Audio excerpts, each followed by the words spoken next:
Joining us now, ranking member of the House Select Subcommittee on the Weaponization of the Federal Government, Stacey Plaskett, who represents the U.S. Virgin Islands. Today, the committee is set to hold another hearing on what's known as the Twitter files, which Republicans cite as evidence that the social media site was censored right-wing voices under its old ownership. So it's good to have you on the set. Nice to see you. Speaking of Elon Musk, right? Speaking of Elon Musk, what do we expect to see today at the hearing? Well, what's really so disappointing is this is a hearing that we've already had, and they are bringing the same witnesses. Then they're doing that because they have no other information. They've done 29 closed-door interviews of individuals who have said there is no conspiracy, that there was no, and this is not just government officials, this is also individuals at these social media platforms who've been interviewed behind closed doors. So what does my good chairman, Jim Jordan, do? He brings out the witnesses that he believes are going to speak on his behalf. But us Democrats have decided that we're not going to continue playing this game with them. When we have a weaponization hearing, we are going to talk about the true weaponization of the federal government. This time we're going to have Olivia Troy, who's going to come and talk about the weaponization during the Trump administration, and what do we expect in the next one. And each time we have a hearing, us Democrats are going to talk about the true weaponization of the federal government and bring in former Trump officials to talk about exactly what the former president would do in a new administration. So on a related matter about using government power, and frankly amplified on Elon Musk's Twitter, the Republicans' obsession with Hunter Biden. We had news this week that Hunter Biden has offered to testify in an open setting in front of the committee, only to be told no by that chairman, James Comer, that it must be done behind closed doors, which to many seems like a pretty bad faith effort here.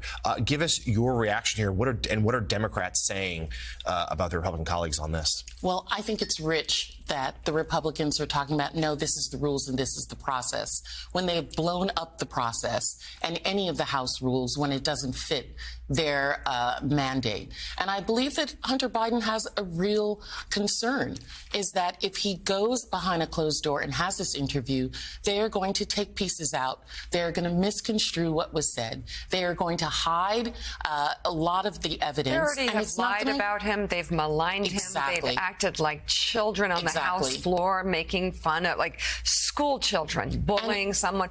Who in the world in Hunter Biden's position would go testify behind closed doors with a bunch of people who literally make things up as they go along? Well, we know that the last time they had a hearing and they brought their own witnesses before them, they said, you don't have enough evidence. You don't have evidence of an impeachable offense, a high crime or misdemeanor by President Joe Biden. That is the person they're trying to impeach. Hunter Biden is not an elected official. He is not even a government official. Unlike President Trump, he is not working in his father's administration. Right. And the allegations that they have, that they are trying to fulfill, the president wasn't even the vice president during the time that it happened. And so there's no there.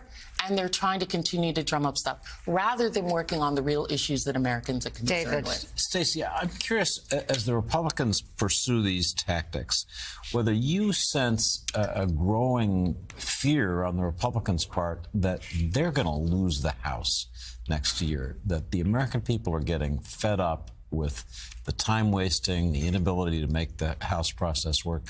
Do you sense that from your Republican colleagues? I sense chaos on their part. Whether or not they're concerned with losing the House or not, I think they're more concerned with burning down the House than they are with losing the House. Really, it's frightening. There are, of course, members, colleagues who will take you to the side and be like, what you're doing to try and stop what's happening on weaponization is correct. Keep on doing it. That's their own colleagues telling me that in the corridors, on the floor, privately. They're concerned that they are not getting done anything demonstrable that they're going to be able to show. Think about what Democrats did in the last Congress. In the first 6 months, we were able to get through the bipartisan infrastructure plan, the American Rescue Plan, the CHIPS Act, bringing down insulin. What have they accomplished with having control of the House? Absolutely nothing. All right, Democratic Delegate Stacey Plaskett of the U.S. Virgin Islands, thank you for coming in, and Yeah, it's great to so see good you. to see you And we'll guys. be watching what happens Happy at the hearing holidays today. to you Yes, all. same to you. Thanks.